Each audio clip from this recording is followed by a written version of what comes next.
We failed a generation not only by permitting a culture of abortion on demand, but also by neglecting to help young parents achieve the ingredients they need to live a happy and meaningful life. A culture of radical individualism took root, one where the responsibilities and joys of family life were seen as obstacles to overcome, not as personal fulfillment or personal blessings. Our society has failed to recognize the obligation that one generation has to another is a core part of living in a society to begin with. So let me say very simply, I want more babies in the United States of America. That was J.D. Vance talking about more babies, which is what you and I are going to be talking about today. Listeners, I'm Claire Potter. And I'm Neil J. Young. And today's episode is Babycakes. But before we get to our topic, which is fertility and pronatalism, let's do a little wrap up of the news. Big story this week. Pope Francis died. Neil, were you sad? I was. We've known he was quite unwell for some time now, so I think we've all been preparing for this. I didn't necessarily think it was going to happen within 24 hours of him meeting J.D. Vance, but I know. Take that as you will. Also the day after Easter, which I think is sort of just poetic in a way, if you remove the J.D. Vance meeting. But a huge loss, a real sadness, I think, even for those who aren't Catholic, but who admired this Pope and also are worried about the direction of institutions in general these days. This is a big loss. Well, since I'm lucky enough to have a historian of religion on my team, let's just take a look at the Vatican and the institution of the Catholic Church. It's riven by the same kinds of differences and struggles that political life is riven by. In some countries, the church has actually enhanced those struggles. I remember when we were living in southern Mexico for 6 months, there was a really big divide between Catholics and evangelical Christians. But Pope Francis, in some ways, tried to reach across some really big difficulties while not resolving any of them, one of which was homosexuality and one of which was women in the church. Famously, when asked about gay priests, he said, "Who am I to judge?" which I just loved. But Neil, what are the directions that the church could go in here in relation specifically to some of the reforms that Francis brought into the conversation? Well, before answering that, I just want to sort of echo your point about the Francis' work and his legacy. And I want to suggest that the reach there was more consequential than the resolution, because I don't think there's resolution on these issues, but to have a pope signaling that the work is in reaching across difference as opposed to, settling down into a resolution around a particular issue, I think is significant for the ways it signals containing, the work of containing the multitudes within the church, as opposed to being one that sort of pronounces a statement that then only underscores the division there and maybe even leads to schism. I think the legacy, or you said sort of where's the possible future direction of the church? I mean, I think a lot of us were like, oh no, this guy's gone and whoever's coming next is going to be some horrible backlash figure, right? That's going to, appease the conservatives and take the church in the most sort of, atavistic direction and really sort of double down on the most conservative impulses. But actually, if you look at the conclave, they're mostly Francis proteges or Francis allies, overwhelmingly so. And so I think there's good reason to believe that there's going to be a sort of Francis light version here. Maybe one that hews a little bit more to orthodoxy than Francis himself did, but still one that I think probably sits within the Francis tradition more than, an arch conservative being appointed. But I mean, at this point, who knows about anything? But just looking at the numbers around the conclave, it seems like the church isn't going to sort of lurch into the most right-wing version of itself in the next pope. Yeah. And of course, one of the things that's interesting about the Catholic Church nowadays is that it has a long and very storied political past. And that really until the 18th century in Europe, the church played an extraordinarily important role in deciding who would be king if Right. if a succession was being contested, in deciding, well, as we know very famously with Henry VIII, whether someone could get divorced or not and remarry. I mean, there were really crucial political tasks, but the church's task is no longer expressly political. It's a question of culture, right? Absolutely, and I think that as the church has sort of lost its, capital P political influence, as also European politics has, changed dramatically, especially over the course of the 20th century. It is an institution that can speak to culture as culture is manifested both in the local, but also in the global. And I think Mhm. that that's a that's a that's a role that the church gets to play almost singularly. I mean, it's hard to Great. think of another. I mean, maybe the United States also gets to play it, but one would think about the United States' cultural influence as connected to its political influence, and I think that that's not the Right. case with the Catholic Church. But especially around gender, sexuality, ideas of the family, I think the church's cultural impact is monumental, even as it's not the same that it was, a century or two ago. Right, right. Well, we'll see what's going to happen. I think the thing I'm most interested in is going to be age. How old will the Yeah, Pope be? yeah, Because, of course, mostly you don't become Pope unless you're at least in your 60s or 70s. Pope Francis was 88 when he died, which is extraordinarily old age to be doing such a huge job. But if there is a younger pope appointed, depending on what direction that pope decides to take the church in, it's like the U.S. Supreme Court. It will right. be decades of change, or not, or Hmm. reversal. So, Neil, in addition to the Pope this week, on a lighter note, also on Monday, current and former employees of Barnard College in New York City, which, as listeners may know, is attached to Columbia University, it's part of Columbia University, received a text message from the Federal Equal Employment Opportunity Commission asking if they were Jewish or Israeli. Like that was the lead. And then they wanted to know, have you ever suffered discrimination or abuse? I mean, text messaging aside, it is unprecedented for the federal government to ask people to report their religion, is it not? Absolutely. I mean, this is a chilling story. I think it's not getting a ton of attention, although in my sort of friend circles, it certainly is. The idea that American citizens would identify themselves to a federal government and that they would, especially around this particular identity, so that they might be put on a list, has chilling historical resonances. And I think this is what a lot of us has been saying, that the supposed fight against anti-Semitism from the Trump administration looks anti-Semitic over and Right. over again, and also seems to replicate some of the worst totalitarian projects of the past. So this is really a scary development, I think. Yeah, well, and particularly now that we know from reporting in the New York Times and in Wired Magazine that part of the project of Doge has been to strip out all of this data in the federal government and then put it together to form a grand database that makes it easier to surveil and find people.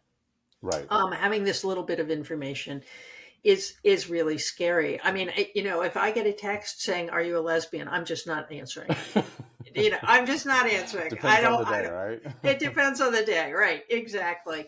And poor Colombia. I mean, there's just nothing but suffering there. Can't take a break. Can't catch a They break. really can't catch a break. So on Tuesday, big shakeup happening in the Democratic Party. Speaking of age, Illinois Senator and Democratic Whip Dick Durbin announced his retirement. So that opens up a seat in Illinois, and we have not yet seen who's thinking about running for it. Neil, why will we miss Dick Durbin? Well, I think he's got a long respected career in the Senate, someone that a lot of people really appreciate, even if they don't necessarily align with all his politics. But I think has had an honorable career in the Senate. But I also think that this is something that is such an important thing that he's doing Mhm. for stepping down I mean, he could easily run again, be easily reelected, serve another 6 years, be 86 at the time, and maybe even think about doing another term. But this is, I think, an important passing of the baton to a new generation of Democratic leadership in Illinois, because I mean, this seat is safely for the Democrats. I don't Right. think Republicans are going to be able to win this one, even as they might have a better showing than they normally do in Illinois. So it's significant that he's stepping down at a time in which he can pass it on to a younger person who would probably have a long political career. And also, I think, sort of to signal to the party in general that what it needs to be thinking about, in addition to a lot of other things, is making sure the next generation of Democratic leadership is best equipped for handling and responding to the Trump administration. I mean, you do not want old dinosaurs in these spots. Like I think it's true in a lot of the Republican seats, and to make the party vulnerable because you just didn't sort of step down from power at a time when it would have been the best time to do so. So I think that this is really part of that really honorable legacy of his. Yeah, yeah. No, I agree with you. And he's always struck me as such an unbelievably decent person. Mm-hmm. I think, part of what's interesting about these Senate seats opening up is whose names get attached to them and which people are saying, no, I'm not going to do that. I mean, we've seen in Michigan, Pete Buttigieg moved to Michigan. Yeah. We all assumed that he moved to Michigan to run for that Senate seat that was about to open up. And then he said, no, actually, I'm not going to do that. Well, that seems to signal a presidential run in 2028. Gretchen Whitmer, the very popular governor, also said she would not be running for Senate. But the other thing I'm hearing about Senate seats is because the Senate is so frozen and does so little, it's really not attractive that people are sort of looking at it and saying, well, that could easily be my last job in politics. And Uh, I'm too young to get put in the refrigerator. So, what kind of a person do we need to fill Durbin's seat? well, I think someone who's younger, Yep. maybe who's someone who signals, I think, the concerns of the party now that are much more of a different generation than someone like Hmm. Durbin might have represented, but also I think someone who is um, really attuned to the best ways of combating the Trump administration and the Yep. Trump regime. Yep. And I think we need some shiny figures that attract media attention and um, that make the case against Trump and Trumpism. Yeah. Yeah. I agree with you. And I would say that cute mayor of Chicago, who's the former public school teacher, would be my leading candidate, except for the fact that being mayor of Chicago seems to automatically take you out of the running for higher Yeah, it's office. usually not a good thing on your resume. Yeah. Ungovernable city. Yep. So, our final news item is intended to lift everyone's spirits before we jump into fertility, which is that Donald Trump's approval rating continues to fall. And apparently, it is falling faster than any other president has seen their approval rating fall. Republicans are sort of sticking with him, but the big gap is with independents. Independents seem to be deserting him in droves. Tell me why, Neil. Which is really important. First of all, I want to know if his approval ratings are falling as fast as the stock market is. It seems like they should Right. be very closely tied together. And I Yeah. think probably this is a big part of why independents are are fleeing him. But this is a remarkably significant thing because, of course, in American politics, you need independents or unregistered, or unregistered voters, but independent voters to align with you in order to like get over the threshold. I think, for all the talk about his falling approval numbers, every time I hear what that approval number is, I'm still sort of shocked by it. So it's what, Right. in the mid 40s right now? Yeah, it's like Um, 47. It's yeah, fallen and from 54. I mean, that's insane given Right. what's happening now. We also know that it probably will always be at 35. Like 35 is the Right. foundation for him, right? Right. Like he's never going to budge off of that. But 35 is 35% approval rating would be no way to like continue with your mandate. I think it also is important for Republicans in swing districts for his numbers to be so weak, especially Republicans who need independent voters who are going to probably imagine that any Republican vote right now is endorsement of Trump. So this has reverberations for Republicans and across the Republican Party. Whether or not it has real consequences for Trump and what he does, I think, is another question because he's going to do what he wants. But it may signal a real sort of breaking of support from Republican leadership that might help hamper his objectives as we move forward. It's certainly a good thing. Yeah. Yeah. No, I was thinking about this because I got my weekly newsletter from my right wing political consultant friend, Ryan Gerdusky, who is projecting that indeed the Democrats will win the House in 26. He seems pretty sure of that at this point. Obviously, we've got a lot of time to go. But one of the things that I wondered about is whether the movement of so much activity into the office of the presidency actually kind of divorces presidential approval ratings from the approval of the entire party. Yeah. I have no data for this. I don't even have a theory for this, but it seems to me it is likely that a great many people are attributing whatever happens next to Trump and Trump alone. And we also saw that with Biden as well. But we also saw Biden dragging down the Democratic Party, Yeah. losing districts that they should have won. Um, do we think that Donald Trump could really cause the party to implode, even just a little bit? Well, let's look at Trump's own biography. Everything he's touched has been destroyed. His businesses, his family.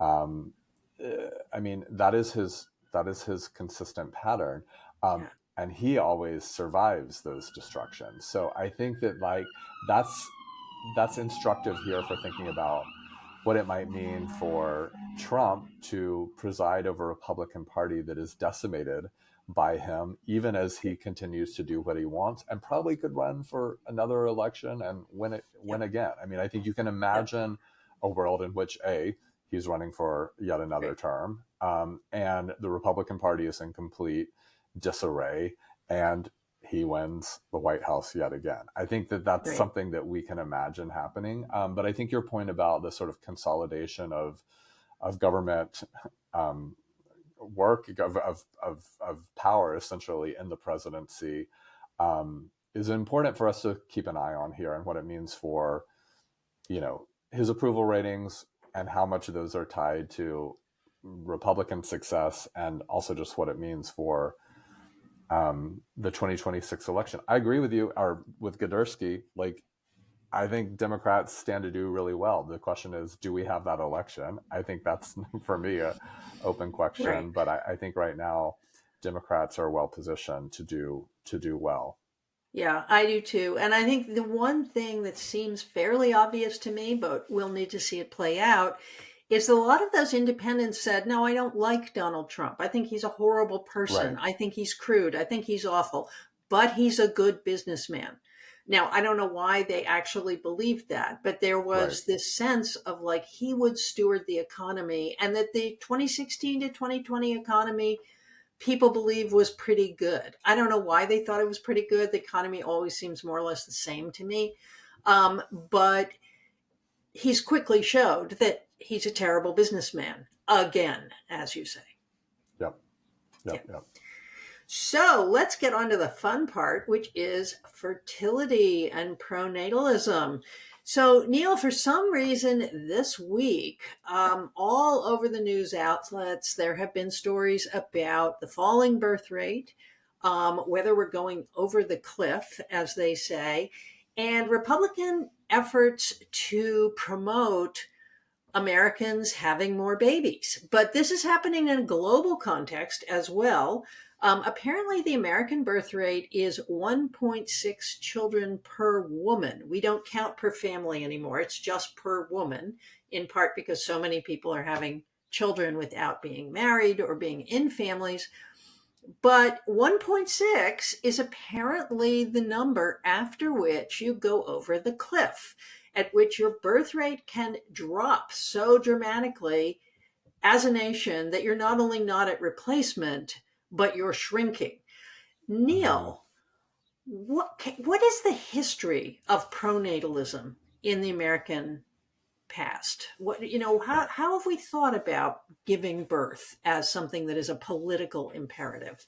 Well, I think I would suggest that the long history of this shows almost a bipartisan consensus around this for much of the course of American history. That this was always had a political a politics to it, but that like it wasn't as partisan as I think it's like that it is right now.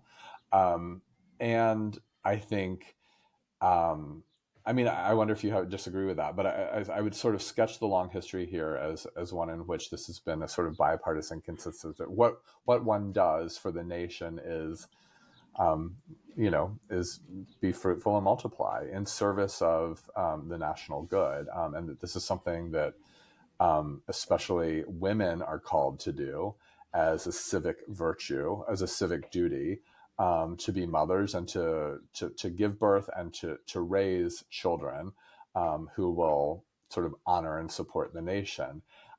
It becomes, I think, increasingly partisan in a post 1950s political environment in which gender and sexuality in general become highly partisan political um, concepts, our politics, really, and in which the two parties really start to move apart on policy issues related to gender and sexuality from the 1960s onward. Um, but I think that like Bill Clinton, we could think of like policies from Bill Clinton and even sort of messaging in the Bill Clinton presidency as having a pro-natalist tinge to them.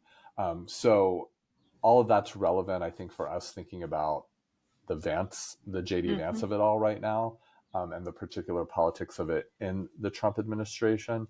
But it's definitely not a uncomplicated history, and certainly a very long one. Yeah. And of course it's a very racial history as Right. well. If we go back to Theodore Roosevelt, for example, who gave medals to women for having lots of children, and he would call them to the White House and give a big award and so on. He was very explicit about the fact that these should be white children. And Right. that part of Roosevelt's concern is a concern that's actually very present in the MAGA Republican Party, which is that people of color are having too many children, right? And you see MAGAs talking about the supposed capacity or willingness of non-white people to just keep having babies. The idea, of course, that when people have access to birth control, they pretty much uniformly stop having so many babies, doesn't occur to them. But that white people need to have babies to counter all of these brown and black babies. Theodore Roosevelt was certainly on board with that, right? Yeah, for sure. And if you read this like classic text of his from 1905, it's just a remarkable document, talking, because, and I think we see echoes of that right now, right? Women are this like elevated creature, Right. right? That we should revere and honor because of their sacred duty of reproduction and of motherhood. And also, that sacred duty means, like, yeah, you should go to school, but like, don't overthink the career. I mean, he literally says in Right. there, you should pursue education, but Right. for purposes of like training up good children, and Right. not for a career at all. That men are to absolutely be the breadwinners of the home, and we know also how that politics and that history is racialized as well. Right. But I think like that sort of reverence for womanhood or for women, as it also stipulates incredibly constricted roles and duties and obligations for women, Mm-hmm. we can read that right into what's happening today and the ways in which Vance and others, well, I wouldn't actually say others, because I don't think Elon Musk is like speaking in a way that like reveres womanhood. And so I think that's what's interesting about our moment right now, because you can see both sort of like Catholic theology at work here, Right. in sort of the anti-birth control, the sort of pro-natalist theology of the Catholic Church that's coming through the sort of J.D. Vance, through J.D. Vance. But then you have this Elon Musk that's really much more, I think we should understand, as a eugenics project, right? Right. That has almost nothing to do with women, and certainly not with like revering women, motherhood. Right. And so that sort of convergence of different ideologies and different theologies here, I think, is maybe more unique about our moment than other historical periods. Right. And, part of what's interesting to me about the Vance clip, too, is he's implicitly walking back those comments that were revived and disseminated during the election season, in which he referred to childless cat ladies. Yeah, And there's also a theme on the right of how, because gay and lesbian people don't have children, they have no stake in the future, right. and so they shouldn't have the kind of rights that other people have. And part of what Vance is talking about is, very skillfully, I think, is a quote unquote culture of life in which you don't save babies from abortion just to do it, but rather to build a broader, more compassionate, and more caring culture within which people will want to have children and want to care for their children and see children as a gift rather than a burden or an obligation. Now, this is a very middle class idea. I mean, you could harken back to Catherine Beecher in the early 19th century, who talked about mothers. I believe it was Catherine Beecher who talked about the mother as the angel in the house. Yeah, Um, and so there's a lot of language on the right that really tries to valorize motherhood as an executive job, right? yes, yes, for sure.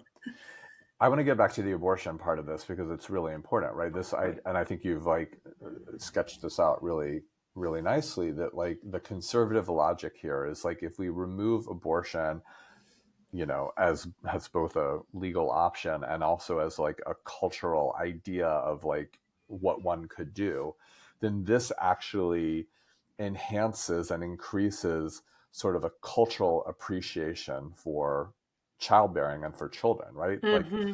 if it's off the table, then we've removed this like really um, damaging concept, and in its removal, sort of pro children, pro family ideas can flourish.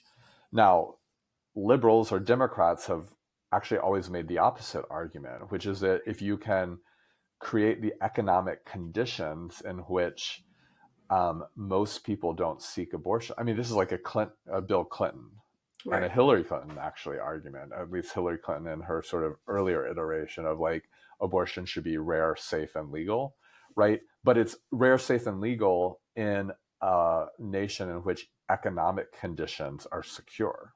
And Right. in fact, we know that if you look at the history of abortion, abortion numbers go down during the Clinton presidency. They go back up during the George W. Bush presidency. They go back down during the Obama presidency. And they go back up very high in the first Trump administration.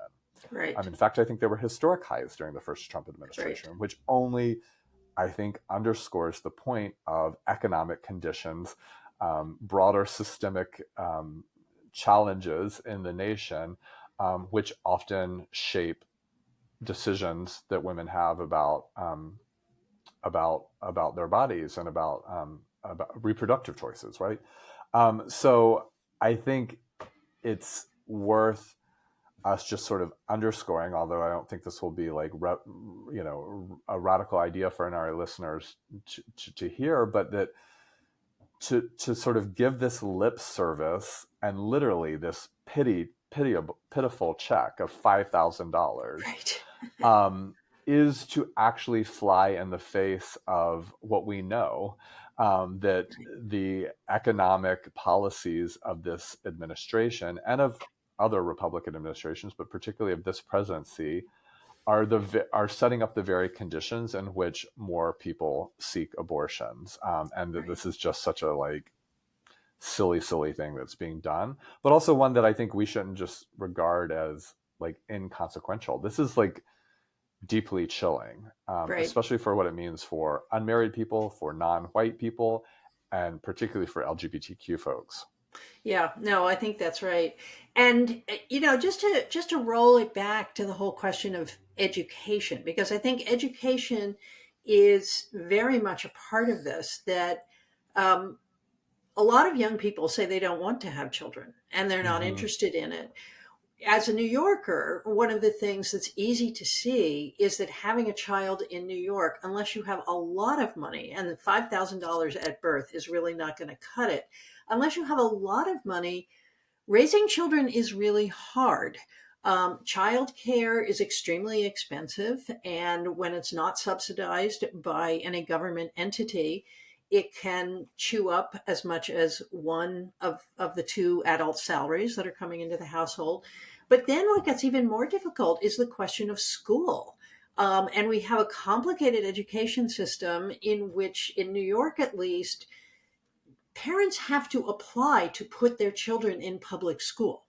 Right. And by the time you get to middle school, children are taking tests to see what public high school they might get into or what private high school their parents are going to send them. I mean, the whole question of school, which was relatively simple when I was growing up, is now an executive project all on its own. But I want to turn back to the pronatalists too, because part of what they're arguing, I think, is that feminism sent women the wrong message about their own education. Feminism said you should take that education and you should individualize and you should become the person you want to be. And the state will help you do that by knocking down all the barriers to discrimination. What pronatalists are saying is much more an older argument from, say, the 1890s, in which women's education was justified by the notion that they were raising citizens, Right. and that they needed to be educated in order to raise good mothers and potential good fathers. And then in the 1950s, you see women flooding into colleges at the same rate as men are coming into colleges, men who are being paid for by the GI Bill. And certainly in the research that I've done at Cornell, you see this sort of persistent message that women will want to be choosing a husband, but that education isn't going to go to waste because a marriage is a partnership. And when your husband goes forward into his career, you're going to want to be the wife that holds parties where there is elegant, educated conversation about current events, right? And that seems to be kind of what pronatalists are pushing, that education will not be wasted, but you will individualize yourself as a mother. Yeah, and I think it's, that women's education is in service of a bigger of others, right? So Right. it's the family, it's the church, also it's the community, and I think in a lot of ways we can, who are not conservatives, can appreciate a sort of collective or a communal, right? Communal ideas, right?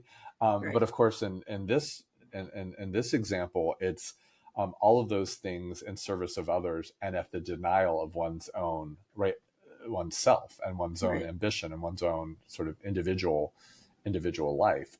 So education in service of family, in service of community, in service of church, but not in service of one's own um, destiny, one's own Right. choices. And Right. I think that is a message that, as you've pointed out, has a long history.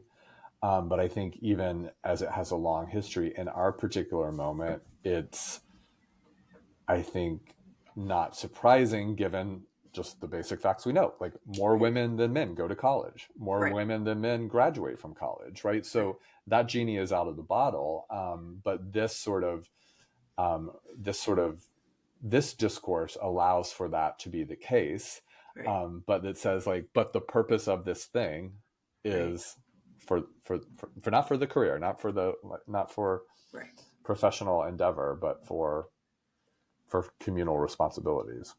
Yeah, and as part of those communal responsibilities, of course, there's a long theme in the Republican Party about family as the building block for political community and family as the building block for the nation.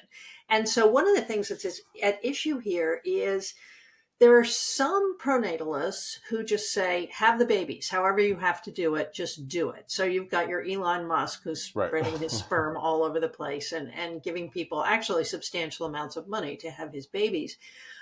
You've got people who are polygamists in that way, who are not Elon Musk. But you've also got a important faction of conservatives, mostly people of faith, but not only people of faith, who are quite clear that you should be married if you're going to have children, and that people who are not heterosexually married are damaging their children in fundamental ways. So that's kind of a tension, right? Because actually most people don't want to be married anymore, or most straight Totally. people don't want to. Yeah, I think this is going to be one of those really interesting things to see play out. Is this because I think in some ways, like, there's all these cracks that are being sort of barely held together in the Trump coalition. But I think that this is one in which,